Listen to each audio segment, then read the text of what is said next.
ඔයාලා අහනවනේ මෙයාට දෙන විටමින් වර්ග මොනවද කියලා. මෙයාට විටමින් මුකුත් දෙන්නේ නැහැ. ඒ වුණාට මේ දවස් ටිකේ මෙයාගේ මේ ලොම් ගොඩක් ඇවිල්ලා තියෙනවා මේ බඩේ. මෙයාගේ මේ බණ්ඩියේ ලොම් ගොඩක් ඇවිල්ලා තියෙනවා. මේ පේනවද මේ දෙපැත්තෙන්? මේ ලොම් ඇවිල්ලා තියෙනවා. මොනවටද දන්නවද මේ ඇවිල්ලා තියෙන්නේ?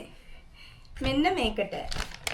මෙයාට මේක දෙනවා මේ රොයල් කැනින් එකේ hair and skin cat food එක, dry cat food එක. ශීබු කන්න එළියන් මේක කන්න මේක කන්න. එක් යන්නේ.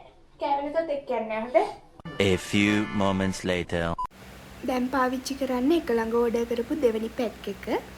නිතරම මේ කැට් ෆුඩ් එක දෙන්නේ නැහැ අපි. වට්ටක්කයි මාළුයි තමයි දිගටම දෙන්නේ. වෙනසකට වගේ ටික කාලයකට සැරයක් ඉතින් ඕඩර් එකක් දාලා දෙනවා මේවා. මෙයා කොහොමත් ටිකක් කාලා එයාට මෙපා වෙනවා, එයා නවත්තනවා. ඒක නිසා ආයි වට්ටක්කයි මාළුයි පටන් ගන්නවා. කොහොම වුණත් අර විටමින් නම් මෙයා බොන්න කැමතිම නෑ. මේකට මෙයාගේ hair එකේ වැවිලා තියෙන ඔය පේන්නේ අන් දෙකක් ඇවිල්ලා වගේ දෙපැත්තට.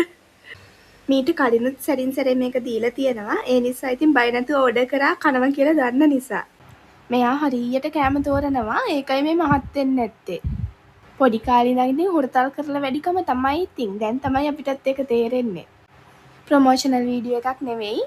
වීඩියෝ එකක් දැම්මම ගොඩක් අය කමෙන්ට් කරලා මැසේජ් කරලා අහනවා මෙයාට දෙන විටමින් වර්ග මොනවද කියලා. ඒකයි මේ වීඩියෝ එක කරන්න හිතුනේ. Thank you for watching.